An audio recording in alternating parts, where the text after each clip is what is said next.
Iran की elite Islamic revolutionary guard corps यानी IRGC, जिसके नाम से दुश्मन कांपते हैं, आज उसी के अंदर से गद्दारी की बू आ रही है। अरब मीडिया की रिपोर्ट्स के मुताबिक कुद्स फोर्स के जनरल इस्माइल कानी को जासूसी के आरोप में सजाए मौत दी गई है। आरोप छोटा मोटा नहीं है। आरोप है कि इस्माइल कानी इजराइल की सीक्रेट सर्विस मोसाद के लिए काम कर रहे थे और उन्होंने मोसाद के साथ मिलकर खामेनेई की हत्या की साजिश रची। यूएई के अखबार द नेशनल का दावा है कि कानी ने ईरान के supreme leader ayatollah Ali Khamenei की लोकेशन लीक की थी। वो जानकारियां जो सिर्फ ईरान के सबसे भरोसेमंद लोगों के पास होती थी, वो सीधे इजराइल के पास पहुंच रही थी। कानी पर शक की सुई तब घूमी जब सुप्रीम लीडर खामेनेई की मीटिंग हॉल पर जबरदस्त मिसाइल हमला हुआ, जिसमें खामेनेई समेत ईरान के कई बड़े अधिकारी मारे गए। लेकिन जनरल कानी हमले से महज कुछ मिनट पहले ही वहां से सुरक्षित निकल गए थे। जब कानी के जिंदा होने की खबर मिली तो ईरान की काउंटर इंटेलिजेंस यूनिट चौकन्ना हो गई। रिपोर्ट्स कहते हैं कि खामेनेई का शव मलबे के नीचे पाया गया, जबकि कानी वहां से गायब थे।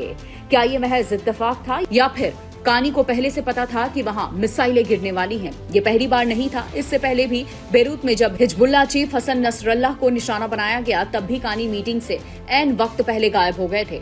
जनवरी 2020 बगदाद एयरपोर्ट के बाहर एक अमेरिकी ड्रोन हमले में जनरल कासिम सुलेमानी की मौत हुई।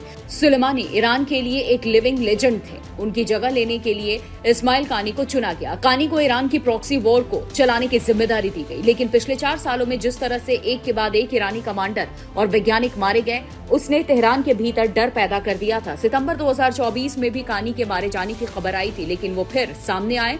पर इस बार मामला अलग है। इस बार आरोप खुद के ही सुप्रीम लीडर को धोखा देने का है। खुफिया सूत्रों के हवाले से खबर है कि कानी लंबे समय से मोसाद के संपर्क में थे। आरोप है कि उसने ईरान की सुरक्षा रणनीति, कमांडर्स की मीटिंग और खुद खामेनेई के मूवमेंट की पल पल की जानकारी इजराइल को पहुंचाई, जिसे ईरान के इतिहास में सुरक्षा की सबसे बड़ी चूक और विश्वासघात माना गया है। आपको बताते हैं कि खामेनेई की हत्या को कैसे अंजाम तक पहुंचाया गया।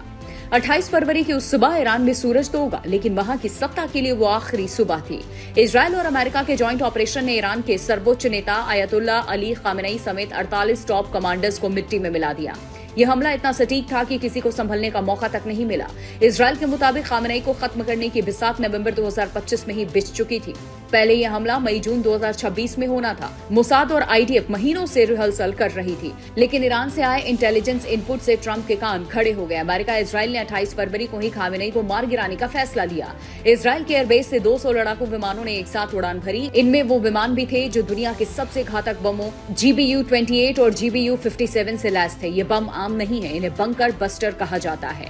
ये सैकड़ों फीट गहरी कंक्रीट की दीवारों को चीरकर पाताल में छिपे दुश्मनों का काल बनते हैं। सुबह 9:45 पर तेहरान के उस सुरक्षित इलाके पर बमों की बारिश हुई, जहां खामेनेई और उनके सिपह सलाहकार मीटिंग कर रहे थे। एक के बाद एक 30 बम गिराए गए। जमीन फटी, इमारतें जमींदोज हुई और कुछ ही मिनटों में ईरान की पूरी लीडरशिप, 48 निर्णायक नेता हमेशा के लिए खामोश हो गए। बड़ा सवाल ये कि क्या इस्माइल कानी वाकई मोसाद के मोहरे बन गए थे या फिर ये ईरान के भीतर चल रही सत्ता की जंग का नतीजा है। फिलहाल तेहरान खामोश है, लेकिन ये खामोशी किसी बड़े तूफान का इशारा कर रही है। अगर कानी मारे गए तो कुद्स फोर्स का नया चेहरा कौन होगा?